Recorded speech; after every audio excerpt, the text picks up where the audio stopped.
my motive in life is to really try hard to encourage a way of being that isn't about just myself or for other people, to not just be about themselves, and for us to be a society that genuinely cares and helps each other and supports those who are in need of support, and use art in the ways that can be done. Obviously that's harder than it sounds. It sounds pretty hard actually when you consider the world today, but I think obviously ego and your own needs always creep into things, so don't always make the best decisions, but I think as a driving motive for things that I do, that is probably the main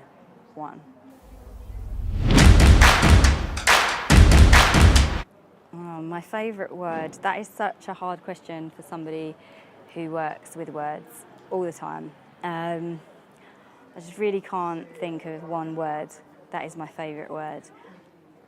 I love different words for all different kinds of occasions and the different things that need to be said at different times.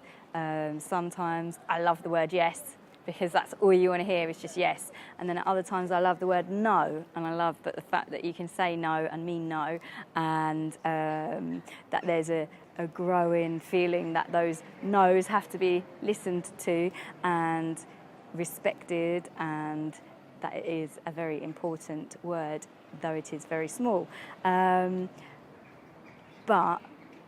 I don't know what is my actual favourite word in the whole world. I think yalla, like that's becoming a pretty favourite word again. I loved it when I was a kid because you could just tell everybody yalla yalla, and they would think it was funny, and then as an adult it wasn't so funny anymore because they'd be like, no, I'm taking my time. But my kids just started saying it, so I'm liking it a lot. There's a resurgence of love for that word in my household. I never give the writers the easy questions. I think it kind of goes back to what I was saying about my motives, in that definition of love idealistically is one where love is support, consideration of everybody, and trying to build more togetherness as a society. Love as in romantic love is something that I think might be a literary construction. That I read this really good essay about that once, that still stays in my mind. But at the same time is also really good when it happens. But I think that we've kind of built it up to be the only love that gets the big amount of attention. Romantic love becomes the main love, especially in the English language.